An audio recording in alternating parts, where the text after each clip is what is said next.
Hello, friends. Welcome you all once again with a new topic that is term insurance, a step towards financial security. Your favorite channel, Knowledge is Impulse. Okay. So today's topic we are going to discuss in two languages, that is in English and Marathi, because I just want to create an awareness among different peoples relating to the term insurance.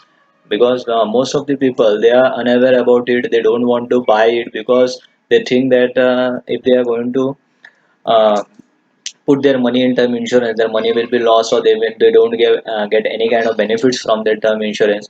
So today we are going to discuss on all these topics, that how term insurance can is beneficial for all of you, and how it is a step towards the financial security, or it can create and believe it can create a feeling of financial security among all of you.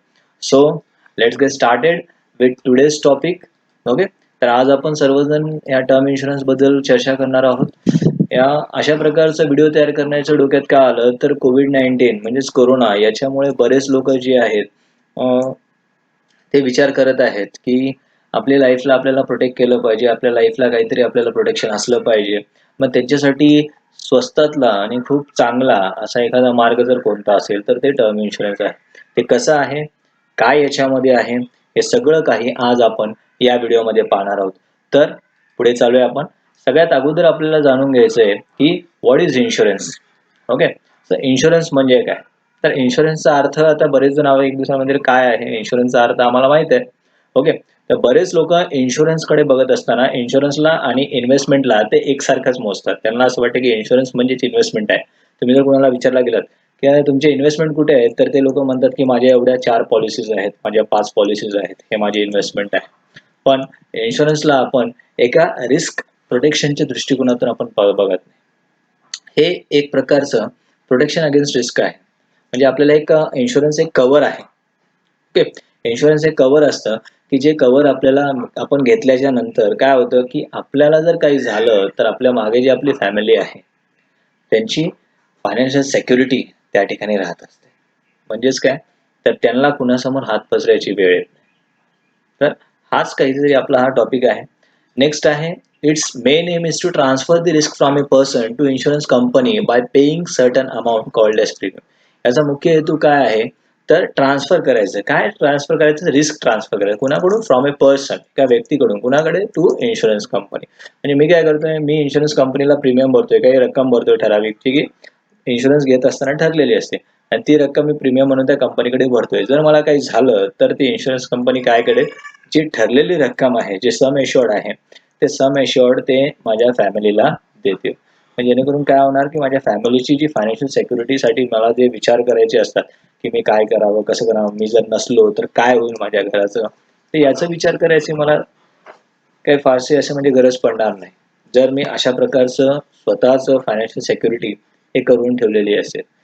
एक लक्षात घ्या, की माणसाच्या जीवनाचं काही मूल्य नाहीये. माझ्या जीवनाचं आपण जे म्हणतो ना की त्याचं आपण काही मूल्यामध्ये असं त्याचं मोजमाप करू शकत नाही की बाबा ह्या व्यक्तीचं जीवन एवढं आहे, एवढ्या किमतीचं आहे, त्या व्यक्तीचं जीवन तेवढ्या किमतीचं आहे. पण आपल्या उत्पन्नाच्या आणि आपल्या लाईफस्टाईलच्या आधारावरती आपण ठरवू शकतो की आपल्या ॲब्सेन्समध्ये आपल्या फॅमिलीला किती अमाऊंटची गरज पडेल, त्यांना एक चांगलं स्टँडर्ड जीवन जगण्यासाठी, आणि आपले जे काही ऑब्लिगेशन्स आहेत ते ऑब्लिगेशन्स आपण कशा पद्धतीने तिथे फुलफिल करू शकतो. तर ह्या सगळ्या गोष्टी आपण त्याच्यावरती ठरवत असतो की ह्युमन व्हॅल्यू. ओके. ह्युमन व्हॅल्यूवरती आपण त्या गोष्टी ठरवत असतो. तर इन्शुरन्स म्हणजे काय आहे? It is a protection against risk. Simply जर सांगायचं झालं तर ते काय आहे? It is a protection against risk आहे.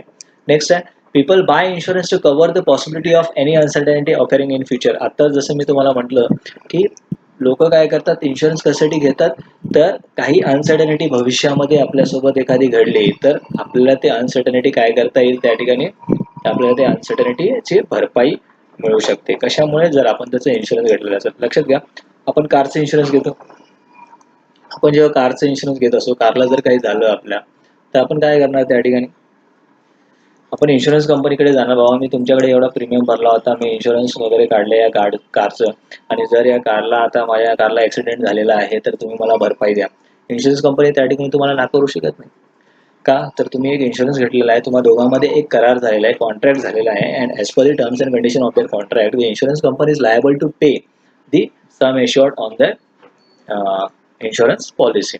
So that's why we are calling insurance as protection against risk. Insurance म्हणजे काय आहे? हे एक मीन्स आहे की जे रिस्कला प्रोटेक्ट करत असतं. मग तिथे इन्शुरन्सचे काही प्रकार आहेत.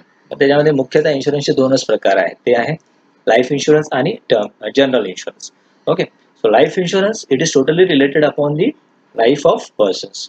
म्हणजे ह्युमन्स लाईफसाठी लाईफ इन्शुरन्स आहे. त्यांच्या लाईफचे रिस्क, लाईफसाठी कोणते रिस्क असतात? एकतर डेथ असेल, डिसीज असेल आणि डिसॅबिलिटी असेल. ओके, डेथ, डिसीज आणि डिसॅबिलिटी म्हणजे मृत्यू असेल किंवा एखादा रोग असेल किंवा एखादं अपंगत्व येणं. तर ह्या गोष्टी ज्या आहेत, या गोष्टी माणसाच्या आयुष्यामध्ये कधी घडतील हे आपण सांगू शकत नाही की बाबा आता घडेल, नंतर घडेल, नाहीच घडलं तर हे अतिशय खूप चांगलं आहे आपल्यासाठी. पण एखादी घटना घडली, कारण आपण सांगू शकत नाही की कधी काय घडू शकतं काय नाही ते. मग हे माणसाच्या जीवनाशी रिलेटेड हे काही धोके आहेत. दुसरं आहे जनरल इन्शुरन्स. म्हणजे आपण ज्या काही घेतलेल्या असेट्स आहेत त्या असेट्ससाठी सुद्धा आपण इन्शुरन्स घेऊ शकतो. जसं आपलं घर आहे, गाडी आहे, आपल्या कुठे आपण प्रवास करायला चाललो, रेल्वेमध्ये आपण जेव्हा ऑनलाईन IRCTCच्या माध्यमाने आपण जेव्हा ऑनलाईन तिकीट बुक करत असतो तेव्हा त्या टायमाला आपल्याला तिथे विचारलं जातं की 50 पैशाला, 1 रुपयाला तुम्हाला इन्शुरन्स पॉलिसी दिली चालते. तर आपण काय करतो, लगेच ती इन्शुरन्स पॉलिसी घेऊन टाकतो. म्हणजे त्या ट्रॅव्हलसाठी ती इन्शुरन्स पॉलिसी काय असते, चालू असते आपली. ते ट्रॅव्हल आपलं संपलं, आपली ती जर्नी संपली की ते इन्शुरन्स पॉलिसी त्या ठिकाणी क्लोज होते. ते जनरल इन्शुरन्स आहे. जनरल इन्शुरन्स कसं असतं, एक स्पेसिफिक आपण म्हणतो एखाद्या घटनेसाठी असतं. तुम्ही प्रवास करताय, ओके ठीक आहे, तुम्ही घरासाठी घेतलेला आहे, तर घराचं तुमचं 1 वर्षभरासाठी आपण प्रत्येक जनरल इन्शुरन्स जे असतं ते दरवर्षी आपल्याला काय करावं लागत असतं, रिन्यू करत राहावं लागत असतं. काही इन्शुरन्स कंपनीज आहे जे जनरल इन्शुरन्समध्ये सुद्धा तुम्हाला 2-3 वर्षाचा इन्शुरन्स एकदाच घेण्याची फॅसिलिटीज देत असतात. तर आपल्याला आजच्या या टॉपिकमध्ये जास्तीत जास्त आपला फोकस जो आहे तो लाईफ इन्शुरन्सवरती आहे आणि लाईफ इन्शुरन्समधल्या एका स्पेसिफिक इन्शुरन्स जे की टर्म इन्शुरन्स, याच्यावरती आपण आज जास्तीत जास्त बोलणार आहोत. तर हे लाईफ इन्शुरन्स मधले हे काही इन्शुरन्सचे प्रकार आहे जे म्हणजे एंडोमेंट पॉलिसी आहे, होल लाईफ इन्शुरन्स पॉलिसी आहे, युलिप पॉलिसी आहे, चाइल्ड प्लॅन पॉलिसी आहे, एन्युटी पेन्शन रिटायरमेंट प्लॅन आहे, मनी बॅक पॉलिसी आहे. ओके, आणि सगळ्यात शेवटी मी जसं नाव घेतो ते म्हणजे टर्म इन्शुरन्स पॉलिसी. आपल्याला endowment policy, whole life policy, ULIP आहे, चाइल्ड प्लॅन आहे, मनी बॅक पॉलिसीज आहेत, रिटायरमेंट प्लॅन आहे, पॉलिसी आहे. ह्या सर्व पॉलिसींची नावं आपण ऐकत असतो, है ना. We are very much familiar with all these different types of policies, but nobody tells us about the term insurance policy. Only we are seeing term insurance on where, on the websites which we are surfing, है ना. While surfing on the website, while using our YouTube also, we see there are different insurance companies, they are doing the advertisement related to term insurance policies. When we are watching TV also, in between the advertisement will come. In that advertisement they will show that how in by paying just 500, 600 rupees or 1000 rupees per month you can get 1 crore, 2 crore amount of policies. Okay, so these kind of advertisement are also shown to us, but still आपण अशा प्रकारच्या insurance घ्यायला पुढे येत नाही. का तर आपल्याला असं वाटतं की हे काय आहे, हे इन्शुरन्स घेतल्यानंतर आपला काय फायदा होईल. आपण फायद्याचा विचार करतो, चांगली गोष्ट आहे आपण फायद्याचा विचार करतोय, पण ते फायद्याचा विचार आपण कधी केला पाहिजे, जेव्हा आपण याच्याबद्दल एक चांगली माहिती मिळवली आपण, तेव्हा आपण त्याचा विचार केला. आपण या इन्शुरन्स पॉलिसीकडे कधी पाहिलंच नाही, मग आपण त्याचे फायदे काय आहेत, तोटे काय ते आपल्याला फक्त एवढंच आपल्याला माहिती आहे की टर्म इन्शुरन्स मध्ये पैसे भरले की आपल्याला काही रिटर्न, आपण जर जिवंत राहिलो तर आपल्याला काय रिटर्न भेटणार नाही. अरे हे सगळ्यात मोठी चांगली गोष्ट आहे की आपण जिवंत राहिलो म्हणजे आपण आपल्या फॅमिलीला सपोर्ट करत आलो आतापर्यंत. लक्षात घ्या मित्रांनो, पैसा किती जरी आला तरी आपलं सपोर्ट आपल्या फॅमिलीला असणं हे खूप एक वेगळीच बाब असते. ते की आपण स्वतः आहोत आणि आपण आपल्या फॅमिलीला प्रोटेक्ट करत आहोत. आपल्या ऍब्सेन्स मध्ये आपल्या फॅमिलीला ते पैसे भेटणं हा एक दुसरा भाग आहे, फायनान्शियल सिक्युरिटीचा भाग आहे. ओके, तर आता आपण पाहूया की मी एवढं जे म्हणतोय की टर्म इन्शुरन्स, तर आता आपण पाहूया की टर्म इन्शुरन्सचं मिनिंग काय आहे, meaning of term insurance policy. So in very simple terms, we are going to discuss over here what is term insurance. Term insurance is pure life insurance. Okay. Term इन्शुरन्सला मी काय म्हटलेलं आहे, it is pure life insurance policy. याला असं वेगळ्या दृष्टिकोनातून मी बघत नाही. हा एक प्युअर लाईफ इन्शुरन्स, ज्याला फक्त स्वतःच्या लाईफला इन्शुअर्ड करून घ्यायचं आहे ना, त्याने टर्म इन्शुरन्स घ्या. इन्व्हेस्टमेंट हा पार्ट वेगळा आहे. आपण बऱ्याचदा आपण काय म्हणतो की इन्शुरन्स आणि इन्व्हेस्टमेंट हे दोन्ही काय आहे, एकच आहे, पण तो वेगळा भाग आहे. ओके. गाडीसाठी आपण जेव्हा इन्शुरन्स काढतो त्या टायमाला गाडीचा ऍक्सिडेंट झाला तर त्याची भरपाई घेतो, अदरवाईज गाडीसाठी जेवढं काय आपण प्रीमियम भरलेलं आहे ते सोडून देतो. का आपण इन्शुरन्स कंपनीकडे जातो, अरे नाही नाही नाही, मी 1000 रुपये प्रीमियम भरलेलं होतं वर्षाचं, मला रिटर्न द्या म्हणून. एका वर्षाला एका गाडीसाठी आपण 1000 रुपये 1200 रुपये प्रीमियम भरतो. ओके. 12 महिन्याचे काउंट करा ते. 1200 रुपये आपण काय करतो, एका महिन्यासाठी भरत असतो. ठीक आहे. तर मग हेच आपण जर विचार केला तर बघ 15,000 रुपये आपण काय करत आहोत, आपण सहज असे भरून टाकतो. बरोबर आहे ना. तर आपण सहज असं त्या टू व्हीलरच्या इन्शुरन्ससाठी आपण भरून टाकतोय, पण जेव्हा स्वतःच्या आयुष्याबद्दलचा विचार येतो तेव्हा आपण मागं पुढे बघत असतो. कारण आपलं लाईफ एवढं मटेरियलिस्टिक झालेलं आहे ना की आपल्याला स्वतःच्या लाईफ ऐवजी बाकी सगळ्या गोष्टी प्रोटेक्ट करायला खूप छान वाटतं. ठीक आहे. तर आपण पाहूया टर्म इन्शुरन्स पॉलिसी म्हणजे काय. तर खूप सिंपल टर्म आहे मित्रांनो.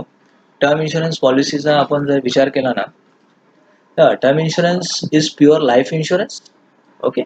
It provides life coverage for a specific term. आता it provides life coverage for a specific term म्हणजे काय, तर आता सपोज एक व्यक्ती आहे, त्या व्यक्तीचं वय 25 वर्ष आहे. ठीक आहे. 25 वर्ष आहे आणि त्या व्यक्तीला त्याच्या आयुष्याच्या 80 वर्षापर्यंत त्याला खात्री आहे की तो त्याच्या आयुष्याच्या 80 वर्षापर्यंत तो जगेल किंवा तिथपर्यंत त्याला पाहिजे, किंवा त्याच्या आयुष्याच्या आजकाल तर असे काही बरेच प्लॅन्स आहेत जे तुमच्या लाईफच्या 100 इयर्स पर्यंत सुद्धा तुम्हाला रिस्क प्रोटेक्शन देत आहे. पण त्याच्या वयाच्या 80 वर्षापर्यंत त्याला ते प्रोटेक्शन पाहिजे. मग असं जर असेल तर ती व्यक्ती काय करेल, आज वया 25 आहे तर ती व्यक्ती काय करेल, आज पॉलिसी घेईल. आज पॉलिसी खरेदी केल्याच्या नंतर त्या पॉलिसीचा टर्म त्याचा किती असणार आहे, त्याच्या लाईफचा वयाच्या 80व्या वर्षापर्यंतचा. आणि प्रीमियम जे त्याला भरायचं आहे तो तो डिसाईड करू शकतो की त्याला किती वर्षापर्यंत प्रीमियम भरायचा आहे. मग त्या अकॉर्डिंगली त्याचा प्रीमियम जो आहे त्या ठिकाणी कॅल्क्युलेट केला जातो. तो वयाच्या त्याच्या 80 वर्षापर्यंत सुद्धा वार्षिक प्रीमियम भरत जाऊ शकतो, किंवा मग तो त्याला असं वाटतं की मी जोपर्यंत कमवता आहे तोपर्यंतच मी प्रीमियम भरणार आणि त्याच्या पुढचे जे वर्षात माझा रिस्क कव्हर तसंच चालू राहावा, असं जरी त्याने विचार केलं तर तरी सुद्धा त्या गोष्टी चालतात त्या ठिकाणी. ओके. हे तुम्ही त्या पॉलिसीचे टर्म्स अँड कंडिशन जेव्हा वाचाल तेव्हा तुम्हाला लक्षात येईल. आणि जर त्याच्यामध्ये तुम्हाला काही डाऊट वाटत असेल तर तुम्ही मला विचारा की कोणती पॉलिसी घेतली पाहिजे, कोणती कंपनी चांगली आहे, कशा पद्धतीचं त्याच्यामध्ये काय टर्म्स अँड कंडिशन ठेवलेले आहेत, आपल्यासाठी त्याच्यात बेनिफिट काय आहे, या सगळ्या गोष्टी तुम्हाला व्यवस्थितरित्या मी सांगून देईल. नेक्स्ट आहे, term plans are specifically design to secure your family needs in case of death or uncertainty. आता लक्षात घ्या मित्रांनो, आपण एखादी नॉर्मल इन्शुरन्स पॉलिसी घेतली, एन्डॉमेंट पॉलिसी घेतलेली आहे, त्याच्यामध्ये आपल्याला सांगितलं जातं की बाबा तुम्ही एवढे वर्ष पैसे भरा, तुमचं रिस्क कव्हर चालू राहील वगैरे, हे तुम्हाला सांगितलं जातं. 10 वर्ष पैसे भरल्याच्या नंतर 16व्या वर्षी तुम्हाला 10 लाख रुपये वगैरे भेटणार है ना, असं तुम्हाला सांगितलं जातं. तुम्ही त्याच्यामध्ये वर्षाकाठी नाही ना म्हटलं तर 50,000 60,000 रुपये तुम्ही त्याच्यामध्ये भरता. काही जण 1,00,000 रुपये भरतात त्याच्यामध्ये प्रीमियम. महिन्याला तुम्ही 10,000 रुपये जरी भरत असलात, महिन्याला 5,000 जर भरला तर वर्षाला तुमचे किती होतात, 60,000 रुपये होतात.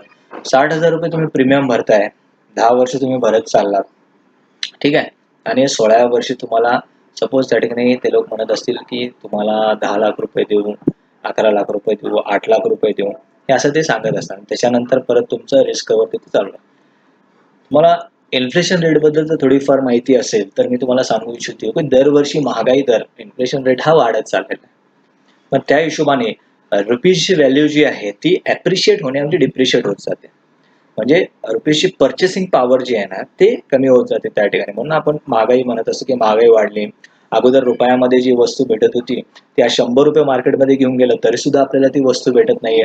उद्या आपण 1000 रुपये घेऊन जाऊ तरी सुद्धा ती वस्तू भेटणार नाही. मग तुम्ही आज जे कॅल्क्युलेट करताय ना की 16 वर्षाच्या नंतर मला एवढी रक्कम भेटणार आहे, 10 लाख रुपये भेटणार आहे, तर ऍक्च्युअली 16 वर्षाच्या नंतर त्या 10 लाख रुपयाची किंमत किती राहणार आहे, तर तुम्ही जे काही 60,000 रुपये समजा 10 वर्ष भरलेले आहेत तर 6 लाख रुपये झाले, तर ते 6 लाख रुपये तुमचे त्या ठिकाणी त्याची व्हॅल्युएशन त्या टायमाला राहणार. तर याच्यामुळे टर्म इन्शुरन्स घेतल्यावरती आपल्याला काय होतं की आपल्या फॅमिलीला आपल्याला सिक्युअर करता येतं, म्हणजे कमी प्रीमियम मध्ये. म्हणजे तुम्ही जे 60,000 भरताय त्याच्यापेक्षा निम्मी प्रीमियम म्हणजे 30,000 रुपये भरा आणि त्या 30,000 रुपये प्रीमियम मध्ये तुम्हाला 1 कोटी 1.5 कोटी तुमच्या इन्कम लेवलवरती आणि तुमच्या वयानुसार तुम्हाला काय करता येतं ते तशा प्रकारचे इन्शुरन्स घेता येतात. म्हणजे 1 कोटी 2 कोटी म्हणजे काय की इन केस जर आपली डेथ झाली तर त्या ठिकाणी काय होईल, तर फॅमिलीला तुमच्या तुमच्या ॲब्सन्समध्ये ते 1 कोटी 1.5 कोटी जे आहे ते तुमच्या फॅमिलीला भेटेल आणि तुमची फॅमिली त्या ठिकाणी फायनान्शियली सिक्युअर्ड होऊन राहील. म्हणजे तुम्ही राहिलात तर तुम्ही बरंच काही कमवणार, तुम्ही बरंच काही करणार तुमच्या फॅमिलीसाठी हे ते करणार, पण तुम्ही नसल्याच्या नंतर मुलांचं शिक्षण असतं, मुलीचं लग्न असेल, भविष्यामध्ये घरावरती घेतलेलं काही कर्ज वगैरे असेल, बाहेर कुणाचं देणं काही असेल आणि मुलं लहान आहेत त्यांना मोठं करायचंय याच्यासाठी जर पैसे लागणार असेल, तर मला वाटत नाही ते 10 लाख रुपये, 5 लाख रुपये, 50 लाख रुपयामध्ये सुद्धा ते होणं काही शक्य नाही आजच्या या महागाईच्या काळामध्ये. तर याच्यासाठी हे टर्म इन्शुरन्स पॉलिसी असतात आणि यामुळे ह्या टर्म इन्शुरन्स पॉलिसीची ॲडव्हर्टाइजमेंट जास्तीत जास्त होत आहे. पण तरी सुद्धा लोक अजून सुद्धा अवेअर नाही आहेत या गोष्टीबद्दल की आपल्या पोर्टफोलिओमध्ये आपण जे काही गुंतवणूक करतो ना त्या गुंतवणुकीमध्ये आपल्या पैशाच्या ह्याच्या योग्य वापर आपल्याला एक का होईना टर्म इन्शुरन्स पॉलिसी घेऊन ठेवलीच पाहिजे. आता बघा कोविड-19 कोरोना हाचा जो प्रसार होत चाललाय, तर याच्यामुळे कधी लक्षात घ्या कोणाला ह्या गोष्टी घडू नये, होऊ नये हे तर आहेच, कारण आपण सगळेजण गव्हर्नमेंटचे जे रूल्स आहेत ते फॉलो करत आहोत. आपण आपल्या घरीच आहोत. आपण स्वतःला, आपल्या फॅमिलीला, आपल्या सोसायटीला, आपल्या गावाला, आपल्या जिल्ह्याला प्रोटेक्ट करत आहोत. या सगळ्या गोष्टी आपलं चालूच आहे. पण तरी आपल्याला एक बॅकअप म्हणून अशा प्रकारची एक पॉलिसी घेऊन ठेवणं खूप गरजेचं आहे. तर आपण हे सिक्युअर्ड जर राहायचं असेल, आपल्याला फायनान्शियल सिक्युअर्ड जर राहायचं असेल, तर आपल्याला ही पॉलिसी घेणं खूप गरजेचं आहे. तर मी तुम्हाला पुढे सांगणारच आहे की नेमकं काय आहे.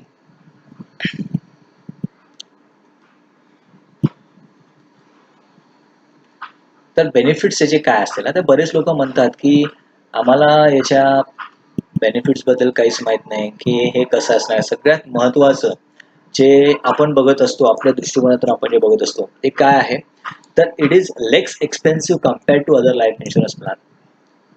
हे कमी खर्चाचं एक इन्शुरन्स प्लॅन आहे. अदर इन्शुरन्स प्लॅन जे आहेत ना त्याच्या तुलनेमध्ये हे खूप कमी खर्चाचं आहे. एक नॉमिनल जसं तुम्ही ऍड पाहत असाल ना 600 रुपये पर मंथ है ना, 700 रुपये पर मंथ, 1000 रुपये पर मंथ अशा हिशोबानं तुम्हाला वर्षाला 12,000 रुपये भरायचे आणि 1 CR चा तुम्हाला त्या ठिकाणी टर्म इन्शुरन्स घ्यायचा आहे.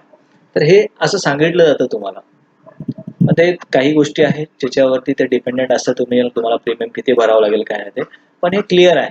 म्हणजे तुमचं एज 25 आहे, 24 आहे, जितक्या लवकर तुम्ही स्टार्ट कराल तितकं तुम्हाला प्रीमियम त्या ठिकाणी कमी बसत असतं.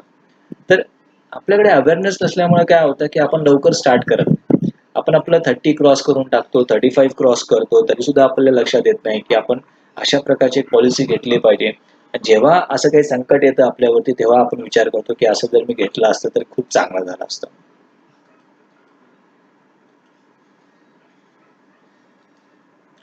लो प्रीमियम हाय कव्हरेज, जसं मी म्हटलं 15,000 20,000 रुपये, जसं आपण अगोदरचं उदाहरण जर घेतलं 60,000 रुपये आपण वार्षिक भरत होतो, आता आपण 30,000 भरतो. 30,000मध्ये आपल्याला 1.5 कोटीचं त्या ठिकाणी लाईफ कव्हर मिळालेलं आहे.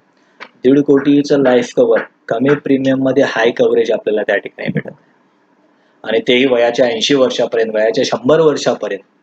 आपल्या भारतामध्ये आपण जर विचार केला तर आपली लाईफ एक्सपेक्टन्सी रेशो जर विचार केला तर आपल्या इथं ऑन एन ॲव्हरेज प्रत्येक व्यक्ती हा 70 वर्षापर्यंत जगू शकतो. असं जपानच्या तुलनेमध्ये खूप कमी आहे, कारण जपानमध्ये लोक 100च्या पार जगतात, पण आपल्याकडे आपण 70 वर्षापर्यंत जाऊ शकतो. पण इन्शुरन्स कंपनी काय म्हणते की आम्ही तुम्हाला 100 वर्षापर्यंत रिस्क कव्हर देऊ. म्हणजे इन केस 75 वर्षीय 80व्या वर्षी जरी आपला मृत्यू झाला तरी आपल्या फॅमिलीला ते 1-1.5 कोटी रुपये भेटतील. आणि एक लक्षात घ्या मित्रांनो की 1 crore or 2 crore is not a less amount in whatever era we are going to live. कोणत्याही काळात आपण जर गेलो तर 1 कोटी 2 कोटी रुपये हे काही कमी अमाऊंट नसणार आहे, हे खूप जास्त असणार आहे. एक आपण विचार करू शकतो की एक लिगसी आपण सोडून चाललोय. त्या काळामध्ये नातवंड असतील, मुलं असतील, बरेच काही असणार आहे, तर त्यांच्यासाठी आपण एक लिगसी सोडून चाललोय. हे असंही अशा सुद्धा दृष्टिकोनातून तुम्ही या टर्म इन्शुरन्सकडे बघू शकता. तेव्हा खूप मोठं काय सोडलं आपण, तर आपण गेल्याच्या नंतर आपले सगळे ऑब्लिगेशन्स पूर्ण झालेले आहेत, सगळं झालेलं आहे. मुलीचं लग्न, मुलाचं शिक्षण, मुलाचं लग्न, नातू आलेले आहेत, नाती झालेले आहेत, त्यांचे लग्न वगैरे, त्यांच्या शिक्षणाचा खर्च सगळं काही झालेलं आहे, व्यवस्थित झालेलं आहे. आणि आता आपण शांततेमध्ये आपली नॅचरल डेथ जर होत असेल तर नॅचरल डेथ जरी झाली आणि आपला इन्शुरन्सचा रिस्क कव्हर जर चालू असेल तर मग आपल्या फॅमिलीला ते पैसे भेटणार. जे कोणी नॉमिनी असेल त्या नॉमिनीला ते पैसे आपले इन्शुरन्सचे भेटणार. म्हणजे 1-1.5 कोटी जे काही तुम्ही त्या ठिकाणी पॉलिसी काढली असेल. पण आपण 100 वर्षापर्यंतचा कव्हर घेतला आणि आपण 100 वर्षापर्यंत जर जगलो, खूप चांगली गोष्ट आहे. आणि जर जगलो आपण 100 वर्ष, 120 वर्षापर्यंत जर आपण जगलो, तर मग आपल्याला त्याचे पैसे तर भेटणार आहेत, पण एक समाधान भेटेल की आपण इतके वर्ष जगलो आणि आपण आपल्या फॅमिली सोबत राहिलो. ठीक आहे. तर नेक्स्ट आहे प्युअर रिस्क कव्हर. हे तर मी आत्ताच सांगितलं तुम्हाला. Financial security for nominees. आत्ताच्याच ह्याच्यामध्ये आपलं डिस्कशन झालेलं आहे की हे कशा पद्धतीने आपल्या नॉमिनीजला किंवा आपल्यावरती जे लोक डिपेंडेंट आहेत त्यांच्यासाठी हे एक प्रकारचं फायनान्शियल सिक्युरिटीचं काम करतं. Fulfilment of family's financial needs after the demise of policy holder. Policy होल्डरच्या मृत्यूच्या नंतर फॅमिलीचे जे काही फायनान्शियल नीड्स आहेत, आर्थिक ज्या काही गरजा आहेत, त्या सगळ्या गरजा त्या ठिकाणी पूर्ण केल्या जातात. तर अशा प्रकारचं हे बेनिफिट आहे टर्म इन्शुरन्सचं. नेक्स्ट आहे, याच्यामध्ये तुम्हाला टॅक्स बेनिफिट सुद्धा आहे. जे इतर पॉलिसी तुम्ही घेता त्याच्यामध्ये ATC मध्ये आपल्याला या ठिकाणी टॅक्स बेनिफिट आहे. तुम्हाला रिटर्न फाईल करत असताना डिडक्शन भेटेल ATC मध्ये. आणि जे डेथ बेनिफिट तुम्ही मिळवताय, म्हणजे तुमचे जे नॉमिनीज त्या ठिकाणी डेथ बेनिफिट मिळवणार आहेत, त्या सर्वांच्या हातामध्ये ती जी रक्कम येते ना, ती सगळीच्या सगळी रक्कम टॅक्स फ्री आहे अंडर सेक्शन 1010D. ओके. म्हणजे तुमच्या नॉमिनीला जे काही 1-1.5 कोटी रुपये भेटतील ते सुद्धा काय असणार आहेत, ते सुद्धा टॅक्स फ्री असणार आहेत. म्हणजे दोन्ही बाजूने आपलाच फायदा आहे. आपण जर विचार केला तर आपण एकतर बिनधास्त जगू शकतो, डोक्यावरती आपल्या ताण राहत नाही, एक प्रकारचा स्ट्रेस राहत नाही की माझ्यानंतर फॅमिलीचं कसं होईल, काय होईल, ह्या गोष्टी आपल्या डोक्यातून निघून जातात. आपण फक्त आपल्या कामावरती फोकस करू शकतो, आपली एफिशियन्सी आपण चांगल्यात चांगली वाढवू शकतो. ओके. नाहीतर सतत डोक्यामध्ये एक चालू असतं की माझ्यानंतर माझ्या फॅमिलीचं कसं, माझ्यानंतर माझ्या फॅमिलीचं कसं, माझी इन्कम अशी, असे प्रकारचे कंडिशन चालू आहे, जॉब जात आहेत, ह्या सगळ्या गोष्टी आहेत. मग याच्यामध्ये जर अशा प्रकारचा एखादा टर्म इन्शुरन्स आपण घेऊन ठेवला असेल तर खूप चांगली गोष्ट आहे. पण ज्यांनी घेतला नसेल तर त्यांना मी परत परत सजेस्ट करेन की तुम्ही प्लीज एक टर्म इन्शुरन्स पॉलिसी घेऊन ठेवा. कारण हे तुमच्या लाईफसाठी खूप चांगलं आहे आणि तुमच्या फॅमिलीला प्रोटेक्ट करणारं काम आहे. बाकी इन्शुरन्स पॉलिसी घेतली असेल त्याच्याबद्दल काहीच मला म्हणायचं नाही आहे. कारण हा तुमचा चॉईस आहे की तुम्हाला इन्व्हेस्टमेंट नेमकं कशामध्ये करायचं आणि तुमचे रिटर्न्स घेण्याची, रिस्क घेण्याची कॅपॅसिटी किती आहे. पण टर्म इन्शुरन्स हे एक असं इन्शुरन्स आहे जे तुमच्या ओव्हरऑल लाईफला प्रोटेक्ट करत असते. ओके. बऱ्याच लोकांना या ठिकाणी बरंच काही कन्फ्युजन असतं की इन्शुरन्समध्ये आपण लाईफ कव्हर घ्यावा का इन्व्हेस्टमेंट घ्यावं. आता लक्षात घ्या, जर तुम्ही विचार केलात ना मित्रांनो की इन्शुरन्समध्ये लाईफ कव्हर घ्यावा का इन्व्हेस्टमेंट घ्यावा, तर लाईफ कव्हर इन्शुरन्समध्ये घेणं हे खूप चांगलं आहे. इन्व्हेस्टमेंटसाठी आपल्याला बरेच काही गोष्टी अवेलेबल आहेत. एकदा लाईफ कव्हर घेतला, टर्म इन्शुरन्स घेऊन टाकलं की मग लाईफ कव्हरसाठी आपल्याला विचार करायची गरज नाही. नंतर तुम्ही काय करू शकता, तुम्ही म्युच्युअल फंड्समध्ये जाऊ शकता, तुम्ही शेअर मार्केटमध्ये जाऊ शकता, तुम्ही गोल्डमध्ये इन्व्हेस्टमेंट करू शकता, तुम्ही रिअल इस्टेटमध्ये इन्व्हेस्टमेंट करू शकता. ओके. तुम्ही डिफरंट गव्हर्नमेंट बॉन्ड्समध्ये इन्व्हेस्टमेंट करू शकता.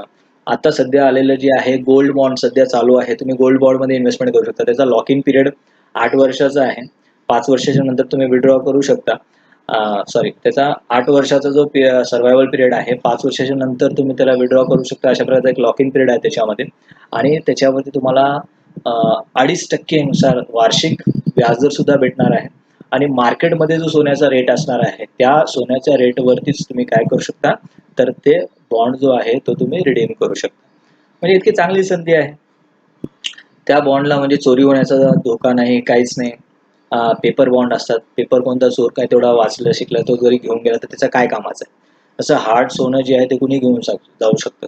तुम्ही प्लॅनिंग करत असाल की बाबा भविष्यामध्ये जाऊन आपल्याला अशा अशा लग्न आहे, त्या लग्न कार्यात आपल्याला एवढं सोनं लागणार आहे 10 वर्षाच्या नंतर, 5 वर्षाच्या नंतर, त्या टायमाला सोन्याची किंमत काय असेल, तर आज तुम्ही अशा प्रकारचे बॉन्ड्स घेऊन तिथे इन्व्हेस्ट करून ठेवू शकता. ओके. एकदा टर्म इन्शुरन्स घेतल्याच्या नंतर तुम्हाला परत परत पॉलिसी LIC मध्ये जाणं, हे असं लाईफ इन्शुरन्समध्ये जाणं हे तुम्हाला काही गरजेचं नाही आहे. त्या ठिकाणी तुम्ही एकदा लाईफ इन्शुरन्स लाईफला इन्शुअर्ड केलात नंतर तुम्ही काय करू शकता, डिफरंट सोर्सेस ऑफ इन्व्हेस्टमेंट आहेत तुमच्याकडे, डिफरंट वेज ऑफ इन्व्हेस्टमेंट आहे. तुम्ही डिफरंट वेजमध्ये इन्व्हेस्ट करू शकता आणि तुमचा पोर्टफोलिओ हा डायव्हर्सिफाय तुम्ही करू शकता. म्हणजे जेणेकरून काय होईल की तुम्हाला तुमचं रिस्क कव्हर तर आहेच आहे आणि त्याच्यावरती रिटर्न सुद्धा चांगले भेटते. पॉलिसीमध्ये रिटर्नचा रेट किती असतो माहिती आहे का? तर फक्त 4% असतो. हा, शॉक लागला असेल तुम्हाला, पण 4%च असतो. तुम्ही कॅल्क्युलेट करून बघा. तुम्ही 60-60 हजार रुपये भरताय, 10 वर्षासाठी भरताय, 16व्या वर्षी तुम्हाला 10 लाख रुपये भेटत आहेत. ओके. आणि त्याच्यानंतर तुमचा रिस्क कव्हर चालू आहे वगैरे असं म्हटलं जातं. 16व्या वर्षी 10 लाख रुपये, 6 लाख ऑलरेडी तुम्ही भरलेले आहेत. ठीक आहे. त्याच्यावरती तुम्हाला लागून 4 लाख रुपये भेटत आहेत, तेही 16व्या वर्षी. आणि हेच जर तुम्ही विचार करताय म्युच्युअल फंड्समध्ये, इक्विटीज मार्केटमध्ये किंवा एखादी रिअल इस्टेट प्रॉपर्टी तुम्ही घेतलेली आहे, असं जर तुम्ही विचार केला तर बघा तुमचं रेट ऑफ रिटर्न हे कुठे जातं. शेवटी हा तुमचा भाग आहे. याच्यावरती सुद्धा तुम्हाला काही सजेशन्स हवे असतील तर तुम्ही विचारू शकता.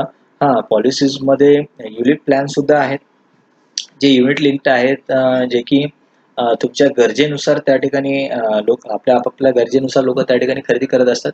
तर हे सुद्धा आहे. बऱ्याचदा काय होतं की हा जो इन्शुरन्स एजंट आहे ना, तो इन्शुरन्स एजंट आपल्याला एक प्रकारे असं कन्फ्युज करतो की लाईफ कव्हर काय, इन्व्हेस्टमेंट काय. तो मध्ये तुम्ही एवढे पैसे भरा, तुम्हाला मी एवढे पैसे देऊन टाकेन. असं सांगितलं जसं जसं पैसे त्याच्याकडेच आहे, आपण भरायच्या नंतर त्याच्यावरती लागून तो आपल्याला देऊन टाकेल. हे असं काही नसतं. ओके. तुम्ही एवढे पैसे भरा, तुम्हाला एवढे पैसे भेटतील, हे आपण लाईफमध्ये. आता लक्षात घ्या, तुम्ही 40 वर्षापर्यंत तुम्ही ते इन्शुरन्स कव्हर घेतलेला आहे. 40 वर्षामध्ये तुम्हाला पैसे वगैरे मिळणार. 40व्या वर्षी जेव्हा तुम्ही दुसऱ्या इन्शुरन्स पॉलिसी घ्यायला जाल ना, तेव्हा तुमचा प्रीमियम जो आहे ना, तो परत 10 टाइम्स वाढलेला असेल. म्हणजे आज तुम्ही 60,000 भरताय, नंतर तुम्हाला 1.5 लाख रुपये प्रीमियम भरावं लागेल. पण एकदा टर्म इन्शुरन्स तुम्ही घेतलात वयाच्या 25व्या, 30व्या, 35व्या, 40व्या वर्षी तुम्ही टर्म इन्शुरन्स घेतलात. ओके.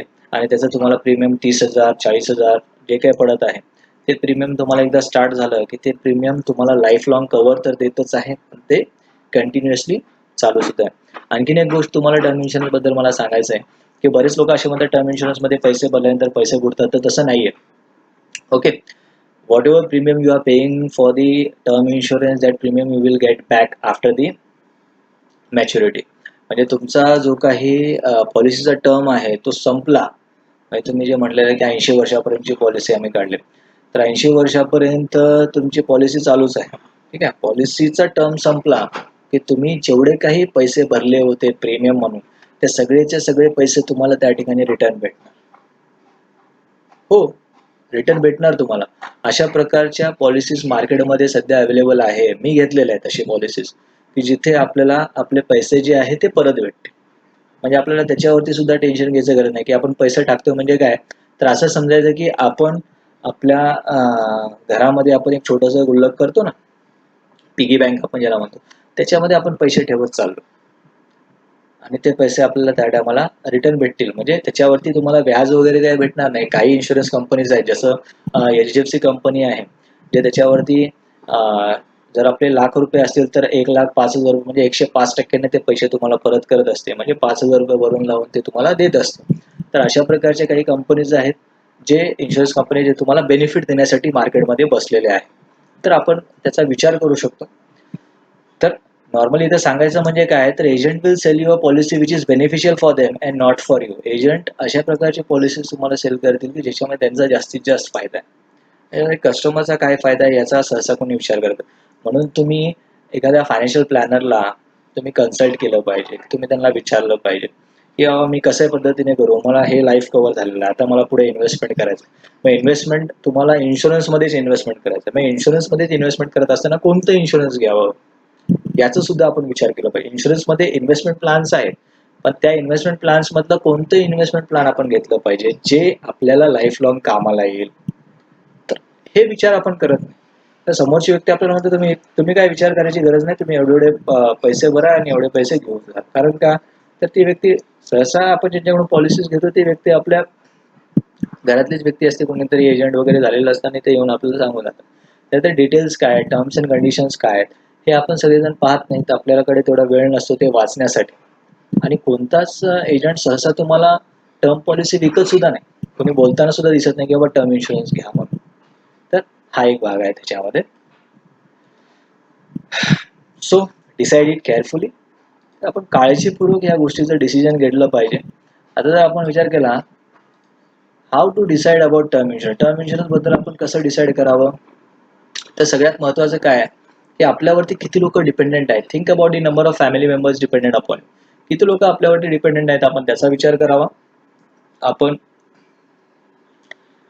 जसं आपण म्हणतो की व्यक्ती, त्याचा लाईफ पार्टनर, त्याची 2 मुलं, आई वडील असं असेल एखादी फॅमिली. व्यक्ती, त्याचे लाईफ पार्टनर आणि 2 मुलं अशी फॅमिली असेल, तर त्या फॅमिलीच्या लाईफस्टाईलनुसार त्यांना किती रुपये लागणार आहेत त्याचं लाईफ. जर इन केस आपण नसलो, आज आपण जी लाईफस्टाईल जगतो तेच लाईफस्टाईल सस्टेन ठेवण्यासाठी, कंटिन्यू ठेवण्यासाठी आपल्याला किती रुपये लागतील, तर याचा विचार त्या ठिकाणी केला पाहिजे. Next, by the term insurance only to cover your risk of life. आणि आपल्याला इन्शुरन्स जे घ्यायचं आहे, टर्म इन्शुरन्स, ते फक्त आपल्या लाईफची रिस्क जी आहे तेवढीच प्रोटेक्ट करण्यासाठी आपल्याला घ्यायचं. आपल्याला बरेच लोक दुसरं तिसरं काहीतरी सांगतील, तुम्ही हे घ्या, तुम्ही ते घ्या, तुम्ही असं करा, तसं करा. नाही करता, मला प्युअरली माझ्या लाईफला प्रोटेक्ट करण्याचा पाहिजे. आणि त्याच्यामध्ये 2 गोष्टी असतात. एक आहे मी जसं तुम्हाला म्हटलं, डेथ, डिझीज आणि डिसॅबिलिटी. डिसॅबिलिटी कव्हर करण्यासाठी काही रायडर्स असतात, ते तुम्ही घेऊ शकता. डिझीज वगैरे काय झाली, जसं की आता कोविड-19 एक डिझीज आहे, एक बिमारी आहे, असं काही झालं तर ते सुद्धा त्या पॉलिसीमध्ये कव्हर होतात. तुमचे प्रीमियम्स वेव ऑफ करून जातात. वेव ऑफ करणे म्हणजे काय, तर प्रीमियम माफ करून टाकणं. तर अशा प्रकारच्या काही गोष्टी त्याच्यामध्ये पॉलिसीमध्ये ॲड ऑन दिले जातात, जे एक नाममात्र पैसे त्याला, म्हणजे 200-300 रुपयामध्ये ते ॲड ऑन होत राहतात. तर तेवढं तुम्ही त्या ठिकाणी बघू शकता तुमच्या पॉलिसीमध्ये. The amount of premium depends upon your current age. That's why early is well better. तुमचं आजचं जे एज आहे त्याच्यावरती तुमचं प्रीमियम डिपेंडेंट असतं. टीव्हीवरती ॲडव्हर्टाइजमेंट किती जरी चालू असल्या, वेबसाईटवरती किती जरी ॲडव्हर्टाइजमेंट चालू असल्या, त्याच्यावरती लक्ष देऊ नका. तुम्ही तुमचं जे एज आहे त्या एजनुसार तुम्ही विचार करा की तुम्हाला किती प्रीमियम भरावं लागणार. जितकं एज जास्त असेल मित्रांनो, तितकं प्रीमियम जास्त असणार आहे. जितकं एज कमी असणार आहे तितकं तुमचं प्रीमियमची अमाऊंट सुद्धा काय होणार आहे, कमी असणार आहे. ओके. तर आता आपण इथे जर पाहिलं तर त्याच्या पुढचा पॉईंट आहे, analyse your financial situation and consequently you can decide your sum assure. तर आपल्याला आपली फायनान्शियल सिच्युएशन काय करायची आहे, अनालाइज करायची आहे. म्हणजे इयरली इन्कम किती आहे, दुसरं काही सोर्स ऑफ इन्कम आहे का, आपल्या फॅमिलीच्या फ्युचर नीड्स काय आहेत, मुलांच्या शिक्षणाला किती पैसा लागणार आहे, या सगळ्या गोष्टी, मुलीचं लग्न वगैरे करायचं भविष्यात, तिला किती पैसे त्या गोष्टीला किती पैसे लागणार आहेत, ह्या सगळ्या गोष्टींचा आपण विचार केला पाहिजे. या सगळ्या गोष्टींचा विचार करून आपली फायनान्शियल आजची सिच्युएशन आणि भविष्यामध्ये लागणाऱ्या गरजा आपल्या, या सगळ्या गोष्टीचा आपल्याला ताळमेळ घालून अनालिसिस केलं पाहिजे. आणि त्या सिच्युएशननुसार तुम्ही किती प्रीमियम भरू शकता, काय म्हटलं, तुम्ही किती प्रीमियम भरू शकता याचा सुद्धा तुम्ही विचार केला पाहिजे. Finally decide for what term you want it. आणि तुम्ही विचार केला पाहिजे ह्या सगळ्या गोष्टी, तुम्ही किती प्रीमियम भरू शकता आणि तुम्हाला लाईफ कव्हरचा किती टर्म, म्हणजे किती ड्युरेशन किती पाहिजे तुम्हाला. जसे म्हटलं 80व्या वर्षी, 100व्या वर्षी, 70व्या वर्षी, ते तुम्ही डिसाईड केलं पाहिजे. हा तुमचा डिसिजन आहे या ठिकाणी की किती वर्षापर्यंत तुम्ही ते घेतलं पाहिजे. How to choose a life insurance term policy, ते कसं चूज केलं पाहिजे. तर आपण बरेच जण बेस्ट असलं पाहिजे, चांगला असला पाहिजे. तर मी असं सजेस्ट करतो की choose top insurance companies available in the market. मार्केटमध्ये असणाऱ्या टॉप इन्शुरन्स जे कंपनीज आहेत ते चूज करा. सहसा तुम्ही ऑनलाईन गुगलवरती जर टाकला तर तुम्हाला टॉप इन्शुरन्स कंपनीचे नावं येतील. आणि त्याच्यामध्ये खूप महत्त्वाचा पॉईंट आहे जे मी तुम्हाला सांगणार आहे. तिथे डिफरंट ऑनलाईन साईट्स आहेत, जे मी म्हटलं आता गुगलवरती जा, पॉलिसी बाजारवरती जा, सगळीकडे जाऊन तुम्ही बघू शकता की कोणत्या कंपनी चांगल्या पद्धतीचं रिस्क प्रोटेक्शन देत आहेत, प्लस प्रीमियम किती चार्ज करत आहेत आपल्याला. ओके. आणि त्याच्याही पेक्षा महत्त्वाची बाब ही पुढची आहे, ते म्हणजे most important see the claim settlement ratio. लक्षात घ्या फ्रेंड्स, क्लेम सेटलमेंट रेशिओ हा सगळ्यात मोठा रोल, म्हणजे मोठी गोष्ट आहे, महत्त्वाची गोष्ट आहे आपल्याला टर्म इन्शुरन्स घेत असताना. कारण आपण जर क्लेम सेटलमेंट रेशिओचा विचार केला नाही, आपण फक्त विचार केला की बाबा ही कंपनी आपल्याला 10,000 1 करोड देते, 1 करोडची पॉलिसी देते, ही कंपनी आपल्याला 12,000 रुपये चार्ज करत आहे 1 करोडची पॉलिसी देण्यासाठी, मग काय असेल. तसं आजच्या घडीला आपण विचार केला ना की देशातली सगळ्यात मोठी इन्शुरन्स कंपनी जी आहे, जी गव्हर्नमेंट इन्शुरन्स कंपनी आहे आपली, जी आपण ज्याला LIC म्हणतो, ते गव्हर्नमेंट इन्शुरन्स कंपनी सुद्धा क्लेम सेटलमेंट रेशिओ हा खालावलेला आहे, कमी आहे. बरेच मोठमोठे प्रायव्हेट कंपनीज आहेत मार्केटमध्ये, जसं की मॅक्स आहे, HDFC आहे, SBI आहे, टाटा आहे, अशा बरेच मोठमोठ्या कंपनीज आहेत. मग त्याच्यामधून तुम्ही कम्पेअर करू शकता की बाबा क्लेम सेटलमेंट रेशिओ कोणत्या कंपनीचा खूप चांगला आहे आणि जेणेकरून भविष्यात जाऊन आपल्या माघारी आपल्या फॅमिलीला रडायची वेळ येणार नाही. तर ह्या गोष्टी. आणि बरेच जण आपल्याला असं सजेस्ट करतात की बाबा ऑनलाईन खरेदी करून टाका, पॉलिसी बाजारातून खरेदी करून टाका वगैरे असं तुम्हाला सांगितलं जातं. तुम्ही कुणाची कन्सल्टंट घेत नाही, कुणाला विचारत नाही आणि डायरेक्टली तुम्ही परचेस करता. मग नंतर तुम्हाला त्याच्या टर्म्स अँड कंडिशनबद्दल माहिती नसतं. कुणीतरी तुम्हाला त्या ठिकाणी एक्सप्लेन करणार असलं पाहिजे. तुम्ही स्वतः जर अवेअर असाल, तुम्हाला स्वतःला जर सगळ्या गोष्टी माहीत असतील तर इट्स ओके. पण तुम्हाला जर माहीत नसेल तर तुम्ही कुणाला तर एक्सपर्टची त्या ठिकाणी कन्सल्ट केलं पाहिजे. त्या एक्सपर्टला विचारलं पाहिजे की मी कोणती पॉलिसी घेऊ, कशा पद्धतीची घेऊ, माझ्या ह्या गरजा आहेत. तुम्ही जेव्हा त्यांच्यासमोर त्या गोष्टी मांडाल तेव्हा ती व्यक्ती तुम्हाला चांगल्या पद्धतीने गाईड करू शकते.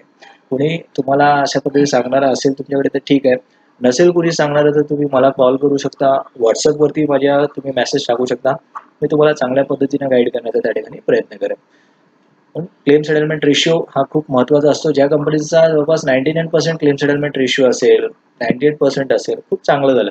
म्हणजे ते कंपनी जास्त त्रास न देता, जसं एक ॲडव्हर्टाइजमेंट आपण पाहिली असेल, की भारतीय अक्सा लाईफ इन्शुरन्सची ॲडव्हर्टाइजमेंट होती. त्यामध्ये सांगितलं होतं की एक गव्हर्नमेंट कंपनी आहे, त्या कंपनीचं नाव डिस्प्ले नव्हतं.